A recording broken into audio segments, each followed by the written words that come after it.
তারপরে আমার মনে হয় যে ফ্র্যাঞ্চাইজি লিগে যদি সুযোগ চলে আসে আমাদের খেলোয়াড়দের কিছু সুযোগ দেওয়া উচিত। তো লিটন কুমার দাস যথেষ্ট এক্সপিরিয়েন্স ক্রিকেটার। আমার মনে হয় কি এটা আপনার বেশি নাম্বার অফ খেলোয়াড়ের দরকার হয় না, আপনি যদি 20টা বেস্ট প্লেয়ারই ইন্ডাস্ট্রি নেন তো এই দুইজন খেলোয়াড় দিয়ে আপনি পুরো ক্রিকেটটাকে মাপ করা কিন্তু ডিফিকাল্ট হয়ে যায়। 2026-এর টিম কিন্তু এখন যদি আমাকে এই জায়গায় দাঁড়িয়ে বলেন আমি কিন্তু কখনো পিক করবো না কে খেলবে না খেলবে, কারণ এখন কিন্তু গত এক বছর বাদ দেন বা সামনে এক বছরের মধ্যে কিন্তু অনেকগুলি দ্বিপাক্ষিক সিরিজ আছে, অনেকগুলি কিন্তু ম্যাচ আছে। আমাদের কিন্তু 85% প্লেয়ার কিন্তু আপনার 3 ফর্ম্যাটে ক্রিকেট খেলে। তো সেই জায়গায় কিন্তু এতগুলি সিরিজ খেলার পর প্লেয়ারের ফিটনেস, প্লেয়ারদের যদি ইনজুরির কোনো যদি প্রবণতা না থাকে, সব কিছু চিন্তা ভাবনা করে 3 মাস আগে কিন্তু বেস্ট টিমটা কিন্তু পিক করা হয়। এভাবে কিন্তু সিলেকশন প্যানেলদের কাজ। তো আমার মনে হয় না যে আগে থেকে আপনি বলতে পারবেন না যে কোন খেলোয়াড়কে নিব কোন খেলোয়াড়কে নিব না। তো লিটন কুমার দাস যথেষ্ট এক্সপিরিয়েন্স ক্রিকেটার এবং আমার যথেষ্ট বিশ্বাস আছে এই গ্রুপে। ওর নেতৃত্বে আমাদের টিম যথেষ্ট ভালো খেলার একটা সুযোগ আছে, যদিও পুরোপুরি ভালো মতো যে পরিচালিত করতে পারি টিমকে, এবং আমি মনে করি যে এটা অবশ্যই একটা ভালো দল হিসেবে গড়ে তুলতে পারবো। তো আমরা এমনিতে কিন্তু একটু পিছানো, এটা কিন্তু আমাদের সবাইকে মানতে হবে। অনেক দিন ধরেই আমরা খেলছি, কিন্তু ওরকম স্ট্যান্ডার্ড ক্রিকেটটা আমরা কিন্তু এই T20 ফর্ম্যাটটা খেলতে পারছি। তো আগাম পরিকল্পনা নিয়ে আগানো, এটা কিন্তু অবশ্যই একটা ভালো দিক। এবং ইউএইর সাথে যে দুটো ম্যাচ আছে, এটার পরে পাকিস্তান সিরিজে খেলাগুলি আছে, তো এইখান থেকে অবশ্যই প্লেয়ারদের পারফরমেন্সের মূল্যায়ন করা হবে।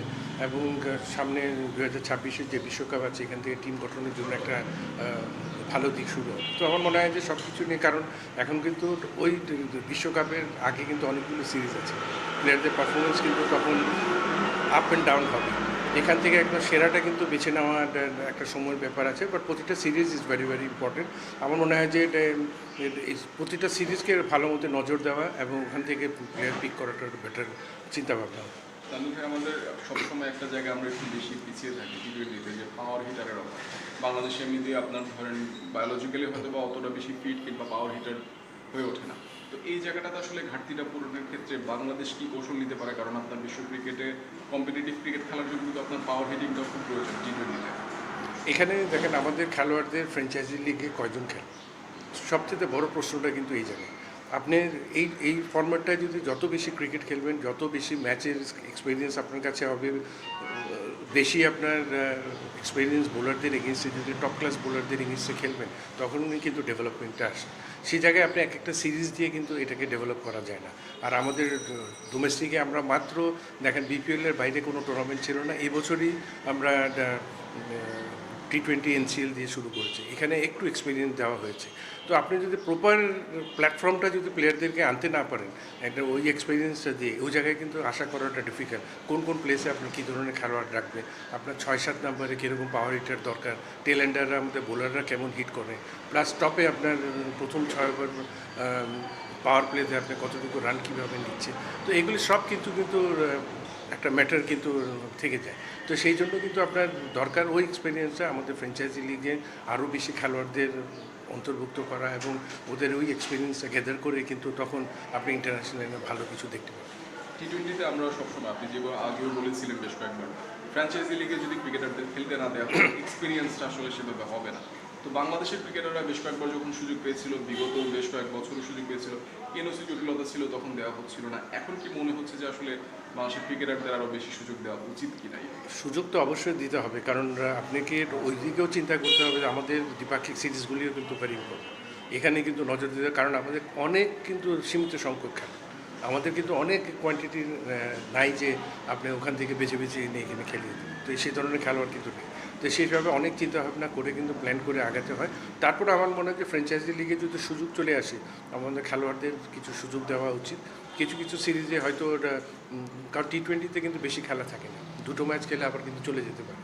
তো সেই জায়গায় কিন্তু ওই এক্সপিরিয়েন্সে যদি আমরা খেলোয়াড়দেরকে প্ল্যান করে পুরা 2 বছরের প্ল্যান করে যদি আমরা খেলোয়াড়দের সাথে বসে যে ঠিক করা যায় ফ্র্যাঞ্চাইজি লিগে শেখে, কিন্তু এটাও তো দেখার বিষয় ফ্র্যাঞ্চাইজি লিগ ওই খেলোয়াড়কে নিচ্ছে কিনা, এটাও একটা যে প্রশ্নের সম্মুখীন হতে হয়। তো আবার সব কিছু মনে করলে আপনি যত বেশি এই ফর্ম্যাটে ভালো ক্রিকেট, ভালো লেভেলের ক্রিকেট খেলবেন, সেই জায়গা থেকে আপনি বেটার চয়েসটা আপনি বার করে আনতে পারবেন। অন্য ভাই, সাকিব ও মুস্তাফিজ আইপিএল এবং পিএসএল খেলছেন, বাংলাদেশের প্রতিনিধিত্ব করছেন, তো তারা এই জায়গাটাতে হয়তো বা ভবিষ্যতে যারা আসবেন কিংবা যারা খেলার জন্য অপেক্ষা থাকবেন, তাদের জন্য একটা ইতিবাচক বার্তা। কারণ এখন বাংলাদেশ থেকেও ক্রিকেটাররা ধারাবাহিকভাবে খেলে আসছেন। বাকি অনেকেই আছেন আপনার তাসকিন বলেন কিংবা পাশাপাশি বেশ কয়েকজনের সুযোগও আছে।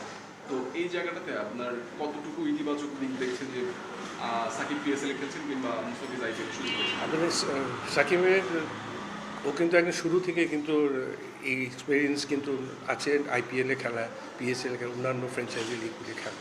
সেই হিসাবে কিন্তু মুস্তাফিজেরও সেই এক্সপিরিয়েন্স আছে। ওই হিসাবে কিন্তু অন্য খেলোয়াড়দের এই জিনিসটা নেই। তো এই দুইজন খেলোয়াড় দিয়ে আপনি পুরো ক্রিকেটটাকে মাপ করা কিন্তু ডিফিকাল্ট হয়ে যায়। তো সেই জন্য আমি মনে করি যে সবাইকে সুযোগ যদি আসে সবাইকে এখানে দেওয়া উচিত, কিন্তু দ্বিপাক্ষিক সিরিজটার সাথে সামঞ্জস্য করে কিন্তু দিতে হবে। এবং এখন যারা ইয়াং প্লেয়ার আছে এদের সুযোগটা কিন্তু দিতে হবে, কারণ এখন কিন্তু এরাই খেলবে। মুস্তাফিজ সাকিবের কিন্তু সময়টা প্রায় শেষ হয়ে এসছে, মুস্তাফিজের এখনও আছে, সাকিবের সময়টা প্রায় শেষ। তো সেই জায়গায় আমরা যদি নতুন খেলোয়াড়কে যদি আমরা সুযোগ দিয়ে যে দাঁড়ানোর যদি আমরা ব্যাকআপটা দিতে পারি, তো আমার মনে হয় তখন আমাদের ক্রিকেটটা উপকৃত হবে। নানু ভাই, আরেকটা বিষয় যে সাকিব প্রায় 7 মাস পর ক্রিকেটে ফিরছেন, বোলিং নিষেধাজ্ঞা নিয়ে একটু জটিলতা ছিল। টাইগার ক্রিকেটে এখন অনেকেই কিন্তু তার রোল মডেল হিসেবে তাকে অনেকেই মনে করেন। তো এটা আসলে বাকি যে যারা দেশের তরুণ আছেন কিংবা তারা কতটুকু একটা উৎসাহের ব্যাপার, কারণ এতদিন পর সাকিব মাঠে ফিরছেন। আপনি দেখেন as a cricketer Shakib one of the greatest cricketer এই দেশে। এটা কিন্তু আপনি এটা অন্য কিছু ডানে বায়ে বা কোনো কিছু চিন্তা করতে পারবেন না। তো সেই হিসাবে ওর যে এক্সপিরিয়েন্স, ওর যে খেলার যে বাংলাদেশকে একটা উঁচু মাপে নিয়ে যাওয়া, এটা কিন্তু কেউ ওটা অস্বীকার করতে পারবে না। সেই হিসাবে ওর থেকে কিন্তু ইয়াং ছেলেরা যারা ওর সাথে খেলেছে বা এখন যারা দেখছে ওর আগের খেলাগুলো, অনেক কিছু কিন্তু শেখার আছে। তো সেই হিসাবে মনে করি যে ইয়াং প্লেয়ারদের কিন্তু সবসময় কিন্তু একটা দৃষ্টান্ত আছে সাকিবের। তো আমার মনে হয় আবার অনেক দিন পরে এখন খেলতে আসছে পিএসএলে, এটাও দেখার বিষয় আছে। এখন দেখার বিষয় এতদিন ওর ফিটনেসের স্ট্যান্ডার্ডটা কতটুকু আছে। এখন কিন্তু ম্যাচ না খেললে কিন্তু বোঝা যাবে না সাকিবের অবস্থানটা কোন জায়গায় আছে। আমার লাস্ট কোশ্চেন হচ্ছে, আমিরাতের বিপক্ষে বাংলাদেশ টি-20 সিরিজ শুরু করছে, কেমন ধরনের ক্রিকেটটা খেলা উচিত বাংলাদেশের? কারণ যে পরিকল্পনা নিয়ে এগুচ্ছে নতুন নেতৃত্ব লিটনের, তো ডমিনেট করার যে একটা ভাব কিংবা আগ্রাসী ক্রিকেট খেলার যে একটা লক্ষ্য, সেটা কি আসলে সম্ভব হয় না? অবশ্যই, কারণ এমিরেটসের মতো টিমের সাথে আপনাকে আপনার সেরাটা কিন্তু দিতে হবে। এই সমস্ত খেলার সাথে কিন্তু আপনি কোনোরকম এক্সপিরিয়েন্স কিন্তু অত নেই এমিরেটসে। তো এই জায়গায় কিন্তু আপনি কিন্তু কোনো কিছু ট্রাই করা বা ডিফিকাল্ট, আপনাকে সেরাটা দিয়ে সেরাটা বার করে নিতে হবে। কারণ এই দুটো ম্যাচ থেকে কিন্তু এই যে এক্সপিরিয়েন্সটা গেদার করা হবে সেই জায়গায় কিন্তু পাকিস্তান সিরিজে কাজে লাগবে। তো আমার মনে হয় অনেকদিন পরে খেলতে যাচ্ছে, তো সেই জায়গায় আমরা সেরার খেলাটা দেখার জন্য অপেক্ষায় আছি। এবং আমাদের খেলোয়াড়দের যে এক্সপিরিয়েন্স আছে এবং ওরা নিজেদেরকে যদি ভালো মতো মিলে ধরতে পারে এবং আমার মনে করি এই সিরিজটা ভালো করতে পারে। আমার মনে হয় কি এটা আপনার বেশি নাম্বার অফ খেলোয়াড়ের দরকার হয় না, আপনি যদি 20টা বেস্ট প্লেয়ারই ইনাফ। এবং কারণ সারা বছরের আপনি দেখবেন যে দ্বিপাক্ষিক সিরিজ নয়, হাতে গোনা আপনার 10টা ম্যাচ খেলবেন বা 12টা ম্যাচ খেলবেন ম্যাক্সিমাম। তো সেই জায়গায় আমরা 20টা যদি সলিড একটা পুল যদি করা যায়, এখান থেকে আপনার ঘুরিয়ে ফিরিয়ে সবাইকে কিন্তু খেলানোর সুযোগ থাকে। তারপর আপনার বিপিএল আছে নেক্সট ইয়ার এবং এনসিএল টি20 আছে। এইগুলি ম্যাচ থেকে কিন্তু তখন সংখ্যাটা কিন্তু বাড়ানো যায়। ওই সংখ্যা থেকে কিন্তু আপনার এই খেলোয়াড়গুলি পিক করে কিন্তু তখন বেস্ট পসিবল 18 কিন্তু স্কোয়াড করে ওয়ার্ল্ড কাপের জন্য তৈরি করতে হবে।